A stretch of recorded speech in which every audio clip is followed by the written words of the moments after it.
అందరికీ నమస్కారం.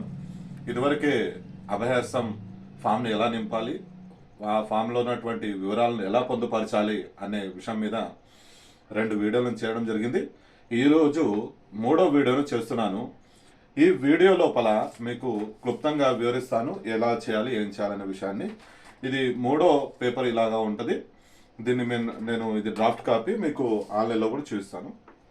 ఇక్కడ గృహజ్యోతి పథకం అంటే ఎవరికైతే 200 యూనిట్ల ఫ్రీ కరెంట్ కావాలనో వాళ్ళు మాత్రం దీన్ని ఉపయోగించుకోవాలి.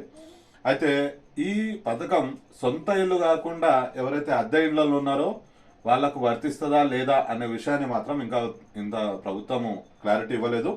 అందుకని ఎవరైతే సొంత ఇల్లు ఉన్నారో వాళ్ళు మాత్రం ఈ కాలంని టిక్ చేయండి. ఇక్కడ ఎవరికైతే 0 నుంచి 100 యూనిట్లు కరెంట్ని ఉపయోగిస్తున్నారో వాళ్ళు ఈ కాలంని, ఎవరైతే 100 నుంచి 200 యూనిట్లు ఉపయోగిస్తున్నారో వాళ్ళు ఇక్కడ టిక్ చేయండి. లేదా 200 యూనిట్ల పైన టిక్ చేసిన వాళ్ళు మాత్రము 200 యూనిట్ల కన్నా పైన ఉపయోగిస్తున్న వాళ్ళు లాస్ట్ కాలంని టిక్ చేయండి.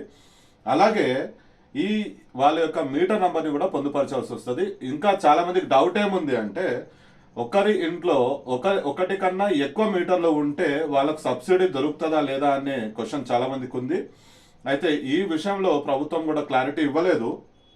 కావున మీకు సబ్సిడీ కావాలంటే మాత్రము మీరు ఆ మీటర్ నంబర్లను కూడా పొందుపరిచిన తర్వాత ప్రభుత్వమే దీనిపైన నిర్ణయం తీసుకుంటుంది. అయితే రెంట్ ఇండ్ల విషయం మాత్రము వాళ్ళకు విద్యుత్ సబ్సిడీ దొరుకుతుందా లేదా అనే విషయాన్ని ఇంకా ప్రభుత్వము ఇంకా ఏం చెప్పలేదు. దీని మీద చూద్దాం. ఆ తర్వాత నెక్స్ట్ పథకం వచ్చేసి చేయూత పథకం. ఈ చేయూత పథకంలో ఇదివరకు ప్రభుత్వంలో ఇచ్చిన విధంగా ఉంది. కాకపోతే ఇక్కడ 2016, 3016 వచ్చే పెన్షన్ని మాత్రము 4000, 6000గా పెంచడం జరిగింది. ఎవరైతే సాధారణ పెన్షన్దారులు ఉన్నారో వాళ్ళకు 4000, ఎవరైతే దివ్యాంగులు ఉన్నారో వాళ్ళకు 6000 ఇవ్వడం జరుగుతుంది. ఇదివరకు పెన్షన్ పొందుతున్న వారు లబ్ధిదారులు మాత్రం ఇది నింపాల్సిన పని లేదు. ఎవరికైతే కొత్తగా పెన్షన్ కావాలనో వాళ్ళు మాత్రం ఈ కాలంని నింపాలి. దీంట్లో మొదటిది వచ్చేసి దివ్యాంగులు. ఒకవేళ దివ్యాంగులు అయినటువంటి వాళ్ళు మాత్రము మీరు ఇక్కడ టిక్ చేయాల్సి వస్తుంది. వాళ్ళ యొక్క సదనం సర్టిఫికేట్ నెంబర్ని మాత్రం ఖచ్చితంగా మెన్షన్ చేయాలి. సదనం సర్టిఫికేట్ లేని దివ్యాంగులు ఎవరైనా ఉంటే వారు ఈ స్కీమ్కి పనికిరారు. వాళ్ళు సర్టిఫికేట్ తీసుకున్న తర్వాతే వాళ్ళు అప్లై చేయడానికి ఉంటుంది. ఆ తర్వాత ఎవరైతే ఇతర పెన్షన్దారులు కావాల్సినారో, ఉదాహరణకు వృద్ధాప్య పెన్షన్ అంటే ఎవరైతే 57 సంవత్సరాలు ఆ పైన పడిన వాళ్ళు కుటుంబంలో ఉంటే వాళ్ళు ఈ స్కీమ్లో అప్లికబుల్ కావచ్చు. అయితే చాలామంది నాకు డౌట్ అడగడం జరిగింది, ఒకవేళ భార్యాభర్త ఇద్దరికి వస్తుందా స్కీము లేదా ఒకరికే వస్తుందా స్కీము అనే విషయాన్ని అడగడం జరిగింది. దానిపైన ఇంకా ప్రభుత్వం క్లారిటీ ఇవ్వలేదు. గత ప్రభుత్వంలో మాత్రము భార్యకు లేదా భర్తకే వృద్ధాప్య పెన్షన్ ఉండేది, ఇద్దరికి మాత్రం లేదు. మరి ఈ ప్రభుత్వం ఇంకా నిర్ణయం తీసుకోలేదు. నెక్స్ట్ వచ్చేసి ఎవరైతే గీతా కార్మికులు అంటే కళ్ళు గీత కార్మికులు ఉన్నారో వాళ్ళు ఇది టిక్ చేయాల్సి ఉంటుంది. అలాగే ఎవరైతే డయాలసిస్ బాధితులు ఉంటారో వాళ్ళు ఈ కాలంని టిక్ చేయాలి. అలాగే బీడీ కార్మికులు ఈ పెన్షన్ కావాల్సిన వాళ్ళు ఈ కాలంని టిక్ చేయాల్సి ఉంటుంది. ఆ తర్వాత ఒంటరి మహిళలు ఎవరైనా ఉంటే వాళ్ళు ఈ లాస్ట్ కాలంని టిక్ చేయాలి. అలాగే ఎవరైతే వితంతువులు ఉంటారో వాళ్ళు ఈ యొక్క కాలంని టిక్ చేస్తూ దాంతోపాటు వారి యొక్క భర్త యొక్క డెత్ సర్టిఫికేట్ని పొందుపరిస్తే మంచిది. ఆ తర్వాత చేయూత కార్మికులు ఉంటే ఈ టిక్ మార్కును పెట్టాలి. ఎయిడ్స్ వ్యాధిగ్రస్తులు, ఫైలేరియా బాధితులు ఉంటే ఈ 2 కాలమ్స్ని ఉపయోగించుకోవచ్చు.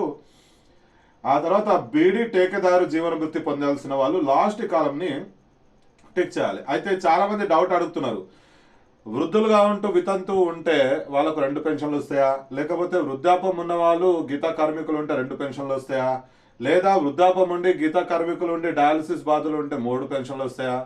అయితే ఒక క్లారిటీ ఇవ్వదలుచుకుంది ఏంటంటే ఒక్క మనిషికి ఒకటే పెన్షన్ ఉంటుంది, 2 లేదా అంతకన్నా ఎక్కువ పెన్షన్లు ఉండవు.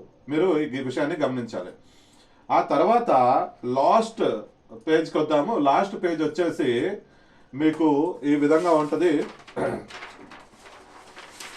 లాస్ట్ పేజ్లో మీకు 2 భాగాలు ఉన్నాయి. పై భాగం అనేది ఎవరైతే ఆఫీసర్ ఉన్నారో వాళ్ళ దగ్గర ఉండిపోతుంది. ఈ కింద ఉన్న భాగం మాత్రము మనకు పైన ఉన్న వివరాలు అన్ని సేకరించిన వివరాలను అన్నింటి ఇక్కడ పొందుపరిచి వాళ్ళ రిజిస్టర్లో రాసుకున్న తర్వాత మీకు ఈ రసీదును మాత్రం వాళ్ళు ఇవ్వడం జరుగుతుంది.